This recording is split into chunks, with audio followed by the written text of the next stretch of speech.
प्रदेश से दूसरे प्रदेश और एक पार्टी से लेकर दूसरी पार्टी और एक परिवार से लेकर दूसरे परिवार को तोड़ तोड़कर भारतीय जनता पार्टी अलग अलग राज्यों में सत्ता में आई।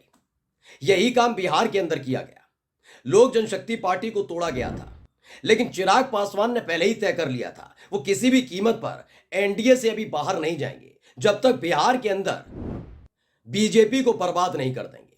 अब वो इंतकाम की आखिरी घड़ी आ चुकी है दोस्तों, क्योंकि चिराग पासवान 26 जनवरी, जी हां, इसी साल की 26 जनवरी से लेकर अब तक जिस तरह के तेवर दिखा रहे हैं, जिस तरह के बयान दे रहे हैं, जिस तरह के फैसले ले रहे हैं, वो बताने के लिए काफी है वो एनडीए को बहुत बड़ा डेंट देने जा रहे हैं। और इसी ने भारतीय जनता पार्टी के तमाम दिग्गज नेता जो दिल्ली में बैठे हुए हैं उनकी बेचैनी बढ़ा दी है। आज मैं एक बहुत बड़ी खबर आपको दिखाने जा रहा हूं, जिसके बाद आप समझ जाएंगे कि एनडीए में पूरी तरह से सिर्फ फटफ्वल शुरू हो चुकी है और दो बड़े दल के नेता आपस में भिड़ गए। नमस्कार, मैं हूं प्रज्वल गौतम और आप देख रहे हैं न्यूज सर्किल।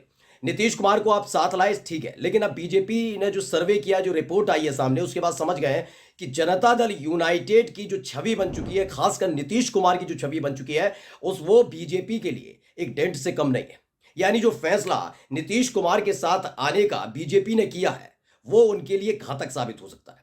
लेकिन पिछले कुछ सालों में जिस तरीके को देखने को मिला है, कभी चुनाव आयोग पर आरोप लगना, अभी तो हाल ही में चंडीगढ़ में मेयर चुनाव के दौरान सबने देख ही लिया किस तरह से बहुमत जिसके पास था, पार्टी के पास, यानी आम आदमी पार्टी के पास बहुमत था, लेकिन बीजेपी के जो प्रत्याशी थे उन्हें जिता दिया, खुद चुनाव आयुक्त की कुर्सी पर बैठे हुए, यानी जिसके पास जिम्मेदारी थी उसी आदमी ने हरा दिया। ईवीएम का मुद्दा उठ ही रहा है। ऐसे में बीजेपी के पास लास्ट ऑप्शन बचता है, वो जनादेश का अपमान करेगी। बिहार में यकीन मानिए बीजेपी की सरकार है तो यकीन मानकर चलिए लोकसभा का चुनाव निष्पक्ष नहीं होने जा रहा, और यही बहुत बड़े उतावलापन था इनके अंदर। ये एक एक राज्य में सिर्फ जोड़ तोड़ कर अपनी सरकारें इसलिए बना रहे हैं जिससे ये सत्ता में रहेंगे तो आसानी से मैनिपुलेट किया जा सकता है चुनाव को। सपना पूरा करना है मोदी जी का, उन्हें तीसरी बार प्रधानमंत्री बनाना है, इसीलिए ये सारा खेल किया जा रहा है। खेल तो झारखंड में भी करना था, वहां हो नहीं पाया, लेकिन आप महाराष्ट्र देख लीजिए, आप मध्य प्रदेश देख लीजिए, आप देख लीजिए इस बार बिहार, ये अलग अलग राज्यों में यही खेल चल रहा है कि जोड़ो तोड़ो फोड़ो सत्ता हथियार लो, क्योंकि इसी का इस्तेमाल किया जाएगा। जो सत्ता में रहेगा वो आसानी से लोकसभा चुनाव के दौरान खेल कर सकता है। अगर बिहार में तेजस्वी यादव होते तो यकीन मानकर चलिए बिहार में खेल करना बड़ा मुश्किल हो जाता, लेकिन हकीकत यह है कि अगर निष्पक्ष चुनाव होते हैं तो निष्पक्ष चुनाव में महाराष्ट्र के साथ साथ बिहार में भारतीय जनता पार्टी की लुटिया डूब जाएगी, ये बीजेपी जानती है। लेकिन उन्होंने कहा कि चलिए हमारा टेंट लगा, हमारी छवि पर टेंट लगा नीतीश के साथ आने पर, फिर भी एक काम हम बना लेंगे। लेकिन इन सब के बीच अपने एनडीए के साथियों को उन्होंने खो दिया है। पहले खबर पढ़ लीजिए, उसके आधार पर बताऊंगा कि हुआ क्या है। हिंदुस्तान ने खबर छापी है कि मेरे अंगने में तुम्हारा क्या काम, जमुई हार रहे इसलिए हाजीपुर आ रहे चिराग पासवान, पशुपति पारस बोले। दरअसल पशुपति पारस, पहले तो बता दें, कोई जननेता नहीं है तो सांसद ही, लेकिन एक बहुत बड़ा चेहरा नहीं है बिहार के अंदर। पशुपति पारस एक आशीर्वाद प्राप्त नेता है, पहले अपने भाई की तरफ से और उसके बाद अब भारतीय जनता पार्टी, खासकर मोदी और शाह की वजह से। लेकिन चिराग पासवान जो अपने पिता की वजह से जाने जाते हैं, लेकिन एक युवा और चिर नेता के तौर पर, चिर युवा नेता के तौर पर उनकी पहचान है। चिराग पासवान तब से ही नाराज ज्यादातर चल रहे हैं जब से उनके पापा की, यानी रामविलास पासवान की पार्टी को उनके चाचा ने तोड़ा और भारतीय जनता पार्टी के नेताओं ने उसमें समर्थन दिया था। वो सही वक्त का इंतजार कर रहे थे और माना जा रहा है ये सही वक्त आ चुका है, क्योंकि जनता, बिहार की जनता खासकर नीतीश से तो नाराज है ही है, उनको तो पसंद ही नहीं कर रही, लेकिन बीजेपी के नेताओं से खासी नाराज चल रही है। ऐसे में चिराग पासवान समझ गए कि यही एक सही मौका है कि अगर एनडीए को छोड़कर आसानी से इसमें आ जाए, यानी कि तेजस्वी यादव के साथ आ जाए, तो एक बड़ा परिवर्तन बिहार के अंदर देखने को मिल सकता है।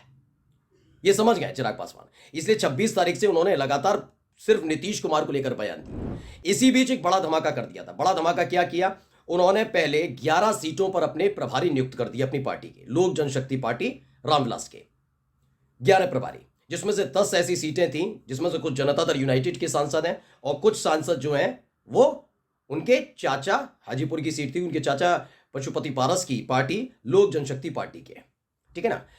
एक सीट है बेगूसराय जो भारतीय जनता पार्टी के खाते में है और केंद्रीय मंत्री गिरिराज सिंह वहां से सांसद है, वहां से भी अपना प्रभारी नियुक्त कर दिया।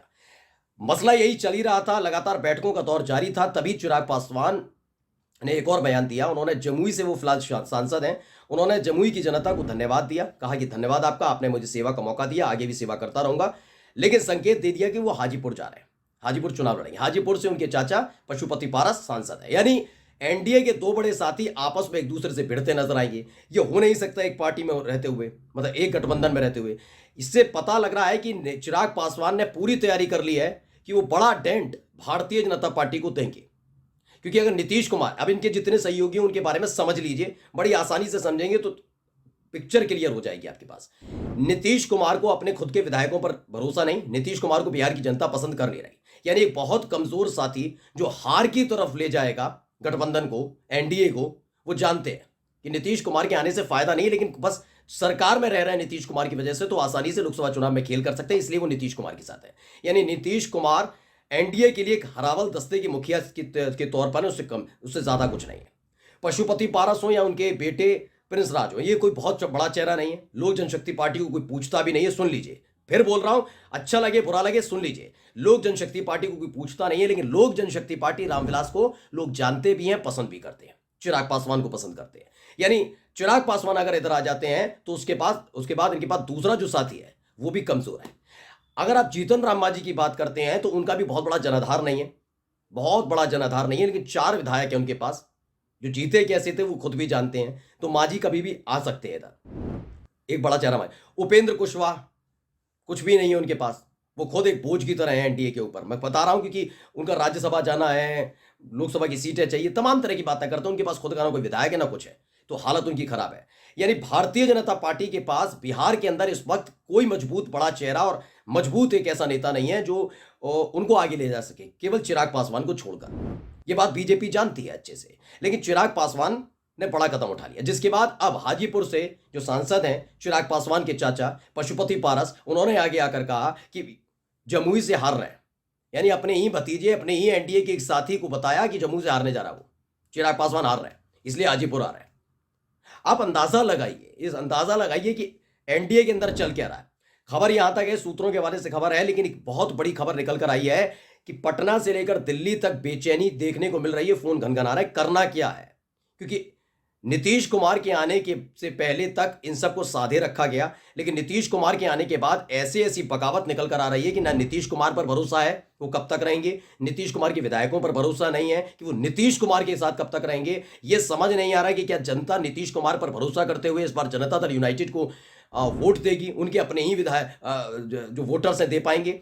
चिराग पासवान चले जाते हैं तो पशुपति पारस का कोई योगदान है या नहीं, उपेंद्र कुशवाहा की कितनी राजनीतिक हैसियत है नहीं पता, जीतन राम मांझी कितना साथ दे पाएंगे। यानी एनडीए पूरी तरह से टूटने जा रही है और माना जा रहा है कि तेजस्वी यादव के साथ चिराग पासवान आएंगे तो रामविलास पासवान की और लालू प्रसाद यादव की सबसे सुपर हिट जोड़ी मानी जाती थी बिहार के अंदर सियासी तौर पर, वो एक बार फिर से इस लोकसभा चुनाव में बिहार की जनता को देखने को मिलेगी। नमस्कार।